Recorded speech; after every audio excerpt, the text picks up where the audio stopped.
posibilidad, ng tagumpay o kabiguan, ng ligaya o lungkot. Kaya marapat lamang na tanggapin si Jesus bilang tagapagligtas at Panginoon. At matapos yun ay panariwain ang katapatan at paglapit sa Kanya bawat araw o day by day. Ang day by day ay naglalayong umalalay sa pang-araw-araw na pamumuhay. Narito po si Kuya Ed Lapis sa mensaheng pinamagatang Do not X when Y.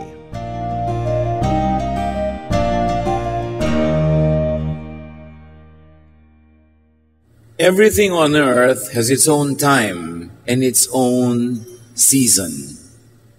Ang lahat may tamang panahon. Timing is very important. Do not do something when the time and the place is not right. Do not X when Y. Or do not do blank when the time is blank. Father, we thank you that you are God of perfect timing. At ang dalangin namin, Lord, we learn your timing. We become sensitive to your Spirit so that we will do the right thing at the right time, in the right way, in the right place. Be our teacher. Be our guide. Take us by the hand so we can have more from life and we can give more to life. Father, be our preacher. Speak to your people. Lead us. In the name of Jesus, your Son, we pray with thanksgiving. Over time, and seeing so many lives lived well or wasted, I have come to terms with 3 sentences what to do with life and in life. Minimize pain. That's very important. There's a lot of pain in life, and if we don't become wise, we could even add pain to what's already painful. So minimize pain. In whatever we do, we ask ourselves, am I minimizing pain? We cannot totally eliminate pain, but we can minimize. Yung bang bad situation, pwede kong gawing better. Yung bang 10 sugat, pwede kong gawing 3 na lang. Yung 10 lugi, paliitin ko maging 3 kalugihan na lang. Minimize pain. Then maximize pleasure. Life is very short. There's inevitable pain, sorrow, unhappiness. So whenever there's the opportunity, we should maximize pleasure and not demonize pleasure, because pleasure is also God-given. And a person who does life in a pleasurable way is worshiping his Creator or her Creator. So maximize pleasure. Pag may kinakain ka, mapapasarap mo pa ba? Pag may tinitirhan ka, mas malilinis mo ba? Mas mapapaganda mo? Pag may kasiyahan, mas mapapasaya pa ba? So you get the most out of life and you give most to other people's lives. And then when you minimize pain and maximize pleasure, do the most good. Yun ang pinakapang-balanse dyan. Because in minimizing pain and maximizing pleasure, we could be doing a lot of evil to other people. So dapat do the most good. Napakaigsi ng oportunidad ng buhay para sayangin sa hindi paggawa ng mabuti. So how do you apply this and how do you actually use time correctly so that you could minimize pain, maximize pleasure, and do the most good? Do not answer when angry. Pag nagalit, pag may narinig na nakakagalit, huwag magsalita muna. May tamang panahon to register your protest. May tamang panahon to correct something wrong. Pero hindi habang galit na galit ka. Proverbs 17:27, the one who has knowledge uses words with restraint. Ang taong marunong ay may pagpipigil ng bibig. May pagpipigil ng salita. Kaya kasabihan ng araw, if you are angry, count 1 to 3. Kasi pag may sinabi ang asawa mo, ang anak mo, nanay mo, kapatid mo, whoever nakakagalit, meron kang tendency sumabog agad ng galit din. So sabi, count 1 to 3. 1, 2, 3. Because anger is chemistry. Pag may narinig yung tenga mo, tinatransmit sa brain mo na nakakagalit, naiiba ang blood chemistry mo. Self-defense or offense becomes your priority to preserve life or to prevail over an enemy or an opponent. Nagkakaroon ka ng galit. Kasi pag galit ang tao, pataas ang adrenaline, may energy, pwedeng makapatay para magwagi sa digmaan. Pero gusto mo ba talagang patayin ang asawa mo, ang anak mo, kapatid mo? Kahit man lang patayin sa salita, you don't like that. Kaya hindi nagsasalita agad pag nagpanting ang tenga. Yung biglang silakbo ng damdamin na galit ka, close your mouth. At sabi nga, count 3. Kung sobrang galit na galit ka, ano daw? Count 10. Kasi pag may sinabi sa'yo nakakagalit, pag nagbilang ka muna ng 1, 2 hanggang 10, na iba na uli ang chemistry ng iyong dugo, natanggal na yung violent nature, natanggal na yung tendency to attack, to be defensive or offensive. So hindi ka na rin makakapagsalita ng mga bagay na maaring pagsisihan mo lang 3 minutes later.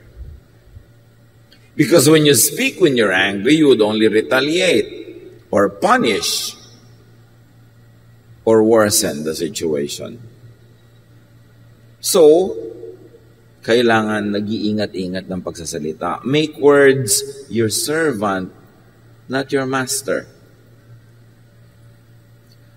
Habang hindi mo pa sinasabi ang salita, servant mo pa siya. Kasi pwede mo siyang utusan, itong gawin mo. Salita, inisin mo siya. Salita, bulahin mo siya. Salita, galitin mo siya. Salita, paginawahin mo ang kanyang loob. Salita, saktan mo ang loob niya. Ang salita kasi utusan natin. Pag hindi mo pa, binibitawan. Pero pag binitawan mo na ang salita, ikaw na ang utusan niya. Ikaw na magiging sunod-sunuran. Kaya merong ginawang nakakagalit ang isang tao, pero sobra naman ang reaksyon mo, sinaktan mo ang loob, sinumbatan mo na mula ulo hanggang paa, minura mo na, mamaya ang ending nun, kahit siyang nagsimulang gumawa ng mali, ikaw na ang nagsosorry. Naranasan niyo na ba yan? Yung asawa niyo may gagawing sobrang nakaka-offend talaga, pero dahil ang sagot mo ay napaka-violent, napakasakit, sinugatan mo ang kanyang dibdib, inungkat mo ang lahat ng mga utang na loob niya sa'yo, mamaya siya na ang galit sa'yo at ikaw na itong nagsasorry. Do you like that? Gusto mo ba nagsasorry? Kapag pa humble talaga, talagang mayuyurakan ka pa kung yung pinagsasorryhan mo, gagamitin yung pagkakataon na yun para baligtarin ang situation? No. So, huwag ka magsasalita ng mga bagay na kailangan mong pang ihingi ng tawad. It is much easier to hold your tongue rather than to seek redress or to seek forgiveness or to be apologetic about it. Proverbs 14:17, a quick-tempered person does foolish things. Pagka nagpapadala sa sidhi ng damdamin, sa silakbo ng damdamin, maraming gagawing pagsisisihan. Nakakasakit tayo ng damdamin, nakakapagpalayo ng loob ng kapwa, o pwede ka ba makagawa ng crime? Pag careless with words, ikaw pa magsusorry, ikaw pa magsisisi, and in the end, maaaring ikaw pa ngayon ang mukha masama. So sabi sa Ephesians 4:26, in your anger, do not sin. Maybe we should operationalize that and say, in your anger, do not speak. So, paano yun? Paano kayo tutuwid ng mali? Mamaya na, bukas, next week, bukas ng umaga, huwag ngayon. Kasi galit ka eh. Wala kang ma-accomplish na mabuti. So speak when not blinded by anger, or when no longer blinded by anger. Do not make a promise when happy. Tandaan yan, isang mahalagang do not. The happy person, at that moment of happiness, which is probably short-lived, is overly generous. Is unwise, unguarded, and could be careless and reckless. So pag sobrang masayang-masaya, huwag mangako. Madalas, pinagsisisihan yung pangako. Ecclesiastes 5:2 and 4-6. Do not be quick with your mouth. Do not be hasty in your heart to utter anything before God. God is in heaven and you are on earth, so let your words be few. Pag sinabing God is in heaven, you are on earth, ibig sabihin, God knows but you don't know. So, kontian mo lang ang salita. Sabi ng isang version, do not be quick with your mouth to utter anything before people. You are on earth, so let your words be few. Or to apply it to people, you say, pag sobra ka masaya, hindi mo naman alam yung kung kaya kasiyahan mo, tama ang basis, baka naman false basis yan, mamaya malalaman mo ang totoo, hindi ka na masaya, pero nangako ka na. Yung masaya ka ngayon, mataas ang grade ng anak mo, anak, ito yung mataas ang grade mo. Every grading period, pupunta tayong hangkang. Dahil ang saya-saya mo yun naman pala ang grade niya, ang taas-taas, 100. Baligtad pala ang grading system sa school nila. Ang mataas pala yung 1. Nangako ka na kasi ang saya mo. Yung mga in love, yung wow, binigyan mo ako ng rose, pinapangako ko sa'yo. Lahat ng sweldo ko, may 10% ka. Ang saya mo lang ngayon, pero mamaya hindi mo na pala gusto siya, kahit isang buntong bulaklak ka ibigay sa'yo, nababahuan ka pa nun. Huwag nangangako pag masaya. Hintayin mag-normalize ang feeling. Kasi maraming matatalinong tao, pag masaya ka doon, kahuhulihin at papapangakuin. Yung alam nila, vulnerable ka, hindi ka matino, bulag ka ng kasiyahan, doon kahihinga ng pangako. Proverbs 21:23, those who guard their mouths and their tongues keep themselves from calamity. Remember ang mga sumpaan ng ikinakasal? Di ba ang saya-saya nila kasi ang ganda-ganda ng bride Kasi gwapo-gwapo din ng groom. Ang mga sumpaan nila, abot hanggang langit. 3 months later, nagsisisi na yung isa. Ba't ko ba naisumpa-sumpa yung isinumpa ko? Diba? So, mahalaga na pag napakasaya mo, huwag kang sumpa ng sumpa. Do not answer. Do not make a promise, a commitment when drunk. It's always best not to get drunk. But it's worse kung lasing ka na nga, tas doon ka pa mangangako. Nakita niyo itong si King Herod. Sa kasiyahan niya sa party, lasing siya, maganda ang mga nangyayari. Pinangako niya doon sa anak ni Herodias, o sige, ang ganda-ganda ng dance number mo, pwede kang humiling sa akin kahit ano, up to half of my kingdom. Lasing Sabi ng nanay ng babae, hingin mo ang ulo ni John the Baptist. Hindi siya nakatanggi kasi nangako siyang ibibigay niya dahil siya'y lasing. Kaya tatandaan ninyo, iwasang malasing. At kung sakaling hindi na iwasan yon, abay, huwag ka nang mangako habang lasing ka. At mga kapatid, huwag kayong maniniwala sa pangako ng lasing. Diba? So GRO ka, pinapangako ako ng client mo, papakasal sa lahat ng simbahan sa Italy, lasing lang yon. Madilim lang. Kaya nangako ng ganon. Huwag nagpapaniwala sa mga pangako ng mga taong wala sa katinuan. Sobrang saya o kaya ay walang huwisyo. One other thing. Do not decide when sad. Yung ang lungkot-lungkot mo, kamamatay-matay lang ng isang mahal sa buhay, huwag kang gagawa ng any decision. Minsan nagde-decide ka na ipamigay na lang lahat ng naiwan niya kasi nagpapalungkot sa iyo. Paano pag hindi ka na malungkot, ang hihinayang ka na ngayon? Huwag kayong magde-desisyon. The sad is overly skeptical and negative. The sad is close-minded and tend to be very conservative. The sad is blinded by tears. 1 Kings 19:4, sa kalungkutan itong si Elijah, he came to a broom bush, sat down under it, and prayed that he might die. I have had enough, Lord, he said. Take my life. I am no better than my ancestors.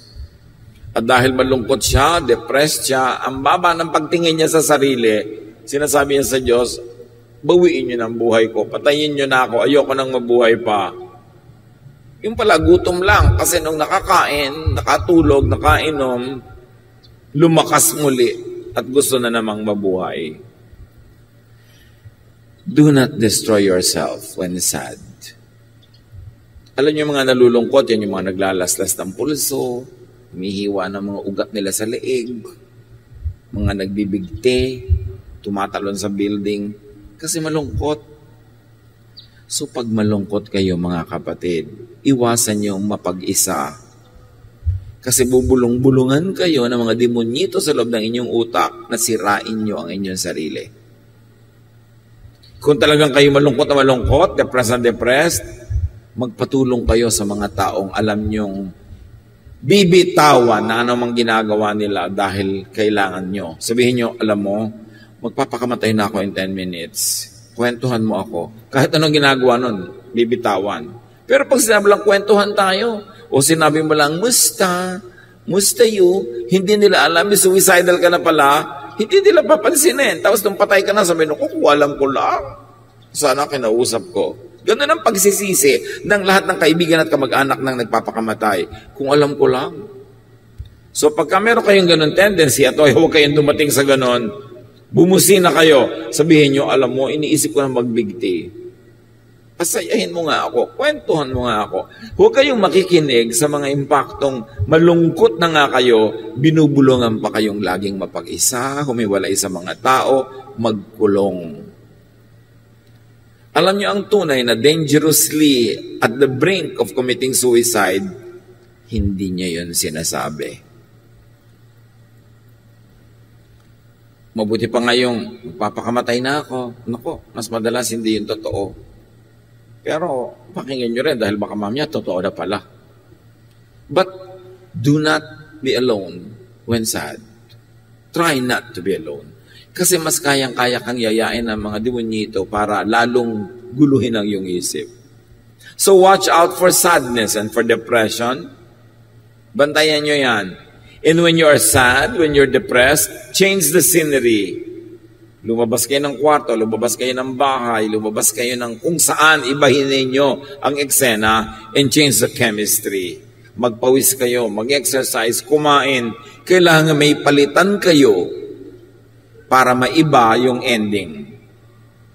Hindi kayo magbumukmok, hindi kayo lalo ng mag-aawa sa sarili, magdadrama sobra para lalong paiyakin ang sarili dahil ilulubog kayo ng ilulubog niyan. Remember that. Do not decide when sad. Avoid making decisions when you are depressed. And then do not rejoice when your enemies fall. Kasi parang, wow, panalo ka na. Nabigo na siya, bumagsak na siya, lumaglag na. No. Resist the temptation to rejoice. Proverbs 27:17 to 18. Do not gloat when your enemy falls. When they stumble, do not let your heart rejoice. For the Lord will see and disapprove and turn His wrath away from them. So kung sila itinutuwid ng Diyos, at sa proseso nun ay sila nahihirapan, nasasaktan, huwag kang magbunyi, huwag kang magdiwang. Kasi pag nakita daw yun ng Diyos, malamang na i-disapprove niya ang iyong behavior at itigil niya ang ginagawa niyang pagtutuwid o pagpalo paminsan-minsan doon sa mga taong yon. Basta, huwag mo ikatuwa ang kabiguan ng iyong kapwa kahit mo siya kaaway. Kasi baka tumalbog sa'yo at sa'yo dumating at dumikit yung nangyayari sa kanya. And very, very importantly, do not boast when you are healthy or wealthy. Pag malusog ka, malakas, may sigla, huwag ipagyabang yon. Kilalanin na yun galing sa Panginoon. At ganoon din kung ikaw ay mayaman, marami kang tinatangkilik, maraming resources, huwag ipagyabang. Kilalanin na galing sa Panginoon. And you will be humble enough, grateful enough, and kind enough to others. Ano yung pagyayabang? Hindi naman sasabihin mong mayabang ako, may pera ako, malakas ako. Kundi yung pinapresyo mo na laging ganun yun, hindi may iba. Kung makaasta-asa ka, parang lagi kang malakas, lagi kang may pera, lagi kang mayaman, hindi naman talaga ganun yun. So ilagay sa tama ang sarili. James 4:13-15. Now listen, you who say, today or tomorrow we will go to this or that city, spend a year there, carry on business, and make money? Why? You do not even know what will happen tomorrow. What is your life? You are a mist that appears for a little while and then vanishes. Instead, you ought to say, if it is the Lord's will, we will live and do this or do that. Huwag daw i-presume na, sige, sa isang taon yan ang gagawin natin. Sa isang taon, yan itong gagawin natin. Kasi yung bukas nga, hindi mo alam. Hindi masamang magplano para sa isang taon. Hindi masama na mayroon kang plano para sa 10 years, 15 years from now. Plan as if you're going to have a very long life, but live as if you're going to die today. Because you might. So ang sinasabi dito nitong James, do not presume. In other words, always take into consideration that your strength, your life, your wealth could disappear today. It should keep you humble. It should keep you careful. And it should keep you appreciative of the moment, to be thankful to God, to celebrate life. Isa pang uri ng pagyayabang ganito Magbakasyon ka naman, next week na. Pagyayabang yun kasi buhay ka pa ba next week? Alam mo yun. Alam mo, sobra ka ng hirap na hirap sa buhay. Kailangan magkaroon ka ng break. Next month na. Next year na. Ganoon din yung mga pamilyang magtiis na lang muna tayo, darling, ha? 3 years from now, magbabakasyon tayo sa Bicol. 3 years pa from now. Para pagyayabang yan. Alam ba nating buhay pa tayo 3 years from now? Ang ibig sabihin lang mga kapatid, kung kaya mo na ngayon, isingit mo na, magpahinga ka, magbakasyon ka, mag-enjoy ka, huwag mong ipagyabang na buhay ka pa 10 years from now kasi hindi mo alam yun. Napaka-importante na alam mo that you are a mortal being, that life could be snuffed out of you anytime. Do not presume that you will live long, although prepare to live long. Yung iba sobrang mag-ipon, ipon para pagdating nila ng 70 years old, doon nila gagastusin. Kaya lang nung 69.5 years old, doon natighok bigla. Sayang. So dapat ngayong 50, gumastos ka na ng konti, mag-ipon ka ng konti. 55, gumastos ka ng konti, mag-ipon ka uli ng konti. 60, gumastos ka ng konti, mag-ipon ka ng konti. So, parami yung iniipon mo, pero kung hindi ka man mabuhay long enough to enjoy it, during the course of your pag-iipon, may mga napapak ka na rin at na-enjoy ka na, hindi ka nalugi nun sa buhay. Do not presume that you will have a long life, that you withhold all pleasures and all happiness now for that longed-for future which might not come. So do not be presumptuous about time. Do not boast when you are healthy, when you are young, because you don't know if you're gonna live long. Ecclesiastes 3:1, everything on earth has its own time and its own season. And because you don't know when the time of death is, always keep in mind that it could happen mamaya. And because it could happen mamaya, you should do now to minimize pain, maximize pleasure, and do the most good. Hindi ka biglang namatay mamaya, bukas hindi ka rin namatay, hindi ka naman lugi. If you minimize pain, maximize pleasure, and did the most good today, tomorrow, or next week, or next year, kahit gawin po yun araw-araw in the next 50 years, hindi ka naman lugi. So what's wrong with that? But to maximize all the pain now, so that you could maximize all the pleasure next week, yun ang presumptuousness. You don't know. So be sensitive to time. Be sensitive to context. Ano ba yung nangyayari sa paligid? Makiramdam. Proverbs 15:23, giving the right answer at the right time makes everyone happy. But remember, in giving answer, sometimes speech is silver and silence is gold. And sometimes the best speech is silence. Kung wala ka rin lang matinong masasabi, wala kang siguradong tamang masasabi, ang pinakamabuting gawin is to be quiet. A person finds joy in giving an apt reply. And how good is a timely word? Also, how good is timely silence. Yung may nagawa ang asawa mo, anak mo, nanay mo, kapatid mo na sobrang mali, alam niyang maling-mali, tapos silent ka lang, hindi ka nang ko-condemn. Beautiful. Alam niyo, pinaka-nakakainis madinig, nagkamali ka na, sabi pa ng kasama mo, I told you so. Yung salitang yan, I told you so, 3, kamumuhian ka ng kapwa mo. Yung bang alam na niya ididiin mo pa, may sugat na siya, kikis-kisan mo pa ng asin, I told you so. Pag sinasabi mo, I told you so, tinataas mo ang iyong sarili at ibinababa mo siya. Matalino ako, ikaw hindi. Alam ko na yun pa, ikaw hindi. Ayan, ganyan ngayon nangyari sa iyo. Minimize if you could not totally avoid saying, I told you so. Especially if the lesson is obvious. Obvious na eh. Doon mo maa-appreciate ang taong may class.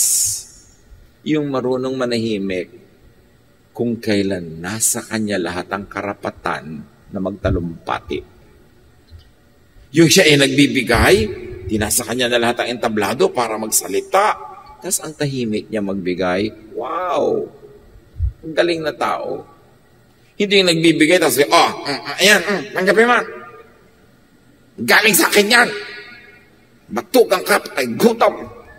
Alam mo, kahit bigyan mo yan, naiinis sa'yo. Sayang naman, nagbigay ka na, tapos ang ending, nakainisan ka pa dahil lang natong matabil ang bibig mo. Talagang nagdusa ka na, nagpakasakit, nagbigay, pero may sasabihin ka na nakakasakit ng damdamin, yun ang naiiwan sa puso ng tao, hindi yung appreciation o pasalamat. Ang natatandaan niya, yung matalimong dila. Kahit ano pang bigay mo, inaabutan mo na sarap na pagkain, sabi mo, isaksak mo sa matibay mong sikmura. Hindi bali, wala. Diba?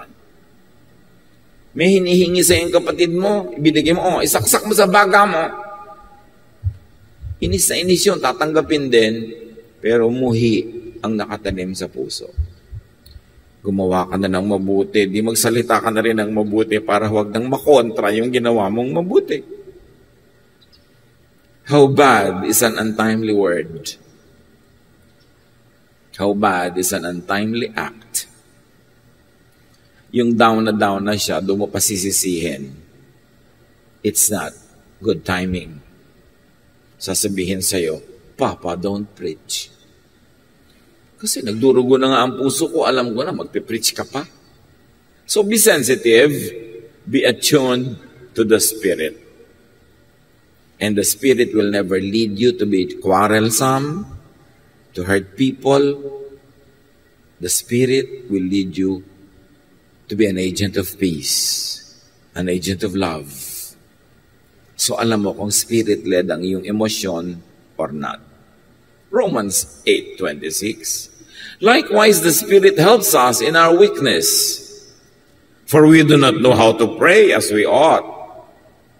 But the Spirit Himself intercedes for us with sighs too deep for words.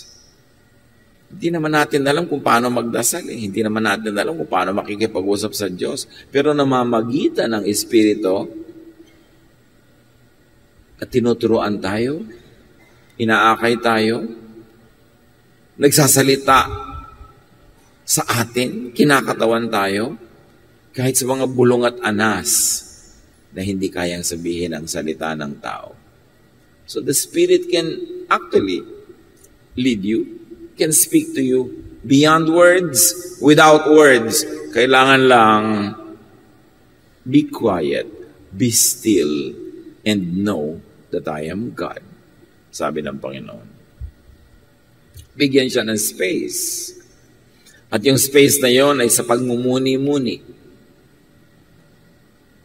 sa pagninilay-nilay, sa panalangin, sa pananahimik. Yan ang isa sa mga pinakamabuting pakinggan. The voice of silence. The sound of silence.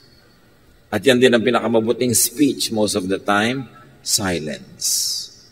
Sabi nga ng isang maikling tula na nabasa ko noong 1970s, your silence reaches me farther than a speech.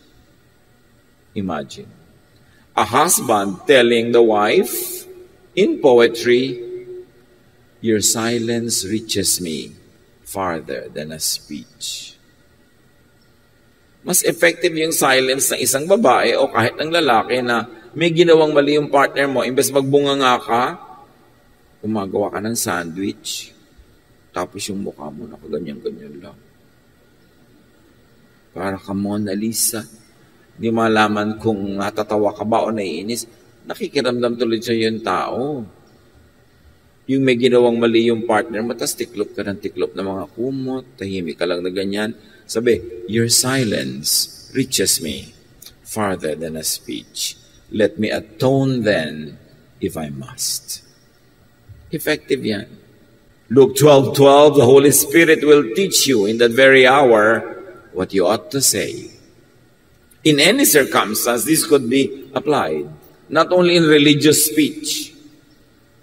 Na pagka meron kang gustong sabihin, tumigil ka muna, tatanong mo, Panginoon, ito po ba ang gusto niya sabihin? Here is my mouth, use it for your glory. Here is my tongue, you gave it. Speak through my tongue. Sabi ng devil, wag na ako na lang. Siyempre, yung devil also like to speak through your mouth. So, sino ang Lord of your mouth? Dahil kung sino ang pagbigyan mo sa oras na yon will determine if you'd be happy or sad. If your life would be peaceful or not. So, be Spirit-led in speech. And when confused, when not sure, be silent. Father, teach us. Teach us correct timing. Sa ginagawa namin na tama ang oras, tama ang panahon, tama ang timpla, dahil kayo'y Diyos ng pagiging tama. Teach us to be sensitive to hear your voice, to listen to you, na ang buhay namin, Lord, we can minimize pain, maximize pleasure, and do the most good. Pagbulay-bulayan sumandali, pag-isip-isipan, in silence, and let the Spirit of God finish this message for you in a very personal way.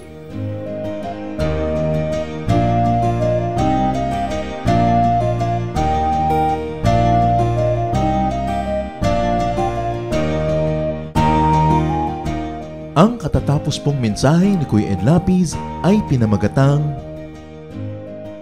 Do not X when Y.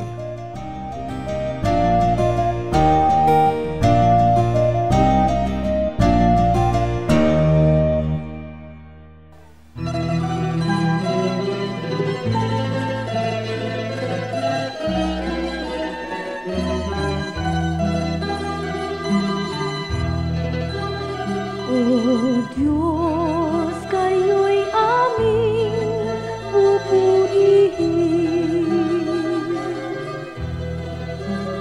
Marapat na ito'y aming gawin. Ang inyong gawa sa amin ay namamasdan. Tunay na dapat kang papurihan.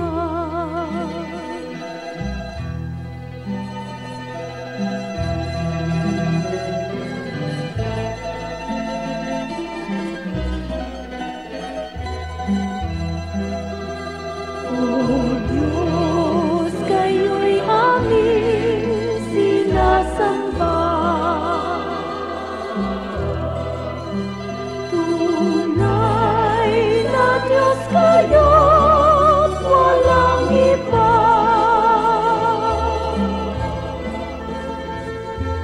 Ang inyong likha ngayon'y nangangayo pa pa.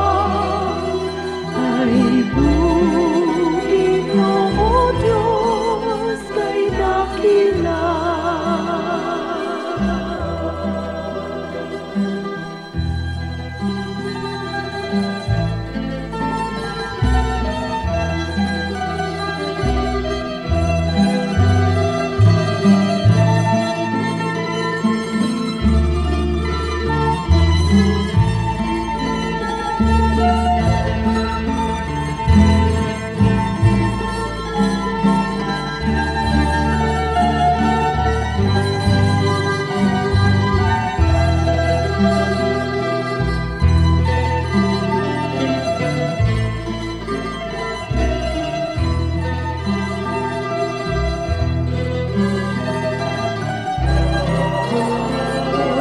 Diyos, kayo'y aming aawitan.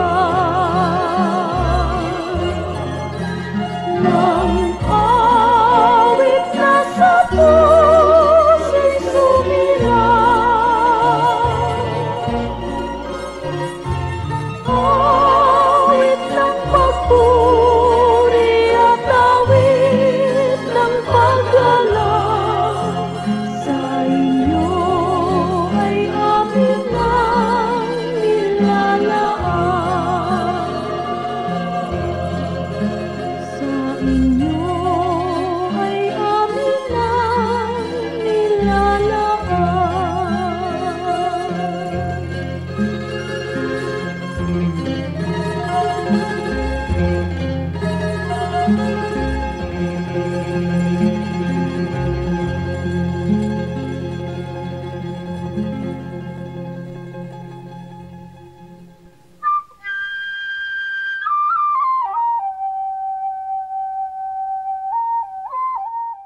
Napakasarap pong pag-usapan at itampok ang mga hiyas ng ating bayan, at ngayon po ang ating itatampok na hiyas ay isang kasabihan. Ang mga kasabihan po ng ating bayan ay talagang tunay na hiyas sapagkat kailangan ng katalinuhan, ng damdamin na malalim at ng bukas na kaisipan upang sa pang-araw-araw na buhay ay makakita ng mga batas ng buhay, generalizations in life na maaaring mai-apply natin sa pang-araw-araw at pangkalahatang mga kalagayan natin. Ang atin pong mga magulang, ang ating mga ninuno ay nakapag-ipon ng mayamang koleksyon ng mga kasabihan. Kasabihan na nagmula sa pang-araw-araw at tunay na mga karanasan. Mga karanasan na nilinis, sinubok at dinalisay ng panahon.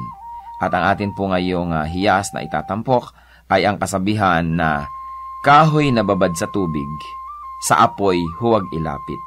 Pag nadarang at nag-init, sa pilitang magdirikit. Yan po ay galing sa koleksyon ni Thelma Quintanar at mga kasama sa UP Cultural Dictionary for Filipinos. At kahit naman hindi natin tumabasa doon, ito'y nadidinig natin sa matatanda. Ang maganda nga lamang po ay patuloy natin itong marinig at bigkasin at iparinig sa mga bata, sa mga darating pang henerasyon. Pag ang atin pong mga kasabihan ay hindi na natin naipasa sa darating na saling lahi, yan po'y mamamatay na lamang. Mawawala na ng paggamit na pang-araw-araw at kapag nawala yon, lugi po tayo. Napakalaking bahagi ng karunungan ng ating collective experience as a nation ang mawawala kapag ating tinalikuran at hindi ginamit ang mga kasabihan. Alam niyo naman po, maraming mga kabataan pag nakakarinig niyan, nakukornihan, but it only shows us kung gaano kagrabe ang miseducation at brain damage na nangyayari sa ating bayan. Dahil ang lahat ng mga tama at magaganda at mga dakila ay nakukornihan ang mga young people. At ang kanilang dinadakila ay mga artista, mga singers na wala namang maiturong mabuti. Ang atin pong kasabihan, kahoy na babad sa tubig, sa apoy huwag ilapit. Pag nadarang at nag-init, sa pilitang magdirikit. Ano po ang mga maaari nating mahalaw na mga katuruan dyan? Una, walang taong hindi pwedeng matukso. Hindi mo pwedeng sabing, yung taong yan matibay, pwedeng iharap talaga yan sa tukso. O yan, naku, laki sa Sunday school. O laki yan sa Biblia, laki yan sa simbahan. Matibay yan. Maging ang pinakamatuwid na tao ay susuko at matatalo ng tukso kung ito ay laging haharap sa tukso at bababad sa tukso. Napakaganda po nung metaphor na ginamit. Babad nga naman sa tubig ang kahoy at basang-basa, pero kung lagi niyong ilalapit sa apoy at tatagalan niyo ng paglapit doon, yan ay matutuyo, madadarang at magdirikit, mag-aapoy din yan. Kaya huwag po tayong pakasisiguro. Sabi rin nga sa Bible, ang tao daw na kung kailan sa palagay niya ay napakatibay niya, napakagaling niya, kung kailan sa palagay daw niya ang tao ay hindi matutumba, ay doon mag-ingat sapagkat malapit siya sa pagtumba. Napakahusay po ng pag-observe ng ating mga ninuno sa tunay na buhay at sa kalakaran ng buhay upang masabi na kahoy na babad sa tubig, sa apoy huwag ilapit. Pag nadarang at nag-init, sa pilitang magdirikit. Huwag po natin na i-overestimate ang kakayahan ng kapwa natin na manindigan laban sa tukso. Kaya iiwas po natin ang ating sarili, ang ating mga mahal sa buhay, sa mga sitwasyon na maaari silang matukso. Maski gaano kalaki ang pagtitiwala natin sa kanila at sa kanilang nakaraan, maski gaano pa kalaki ang ating pananampalataya na sila'y magiging matibay, makabubuting iiwas sila o ang ating mga sarili sa tukso. Hiyas ng ating bayan, kasabihang, kahoy na babad sa tubig, sa apoy huwag ilapit. Pag nadarang at nag-init, sa pilitang magdirikit.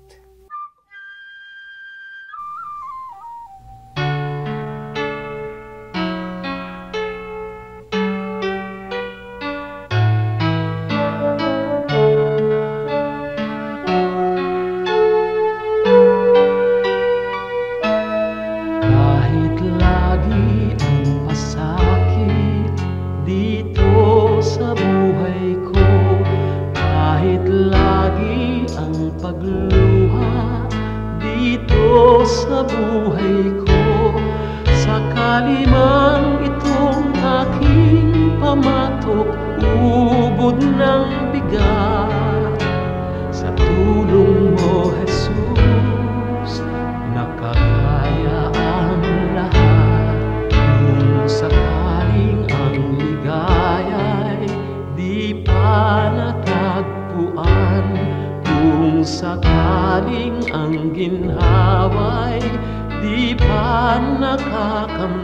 katangian.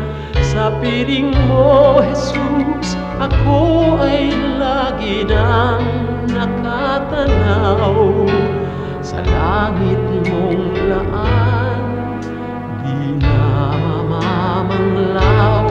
Pagtitiis, pagtitiis ang kailangan kong mabatid. Kaya't ikaw, Panginoon, ang aking tutularan. Pagtitiis, pagtitiis ang kailangan kong mabatid. Ang buhay ko ay lalago kung mayroong pagtitiis.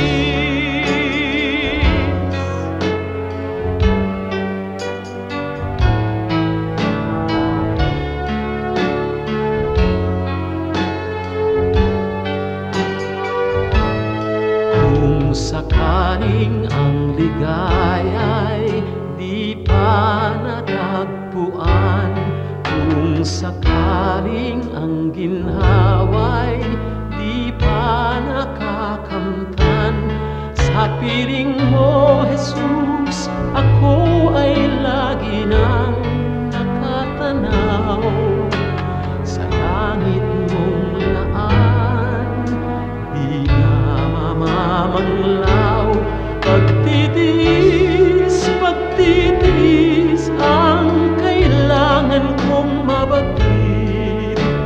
Kaya't ikaw, Panginoon, ang aking tutularan. Pagtitiis, pagtitiis ang kailangan kong mabatid. Espiritu ay lalago kung mayroong pagtitiis.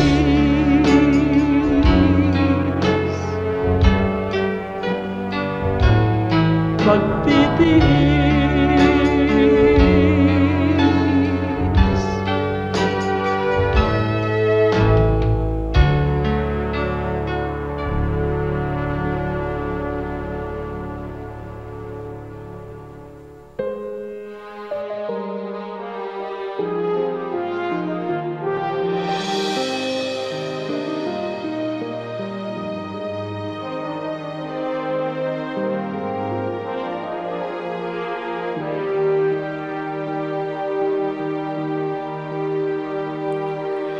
Di may hahambing pag-ibig niyo sa akin. Di may haling tulad ang wagas niyong pagtingin. Ang iyong pagmamahal sadyang walang hadlang, wala sa kalagayan at katayuan.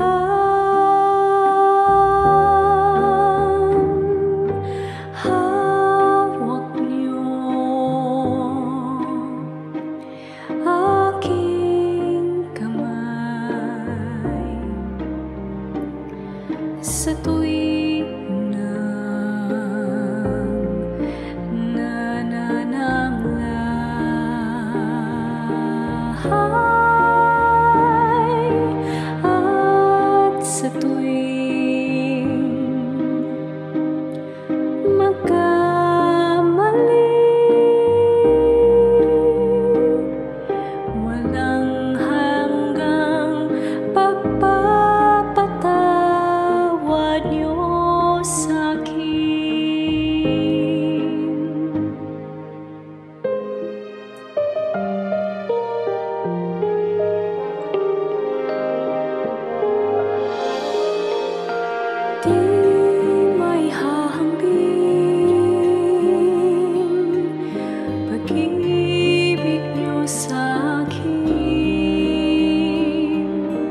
Magpakailan pa man, magpawalang hanggan,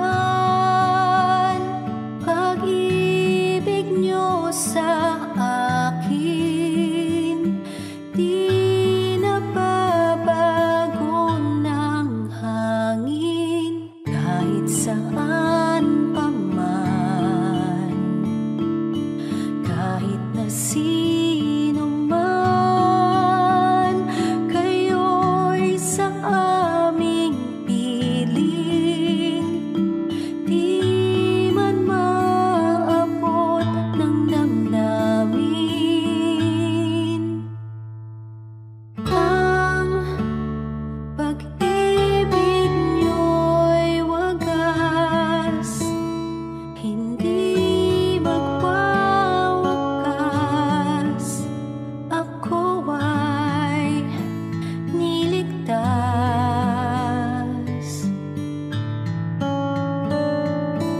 At pag-ibig niyo'y sapat, sa akin ay tapat, kahit na di ako karapat-dapat.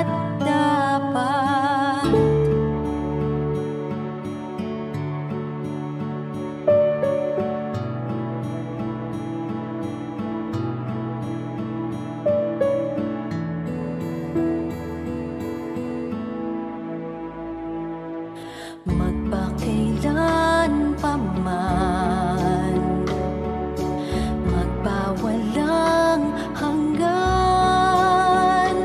pag-ibig niyo sa akin, di nababago ng hangin, kahit saan pa man, kahit na sino man, kayo'y sa aming piling, di man maabot ng damdamin. Ang pag-ibig niyo'y wagas, hindi magwawakas, ako ay niligtas. At pag-ibig niyo'y sapat, sa akin ay tapat, kahit na di ako karapat-dapat.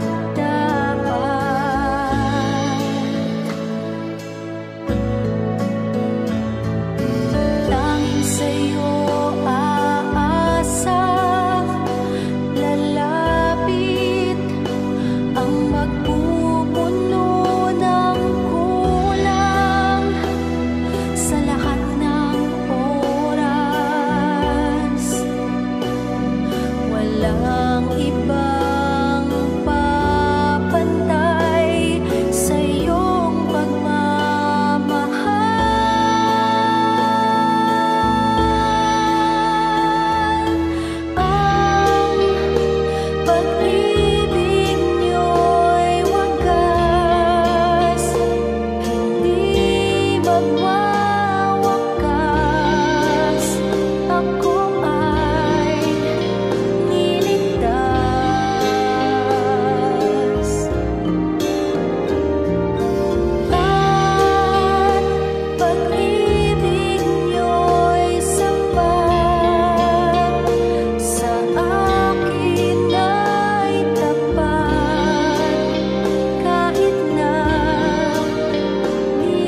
Oras na po para pansamantalang magpaalam ang programang Day by Day.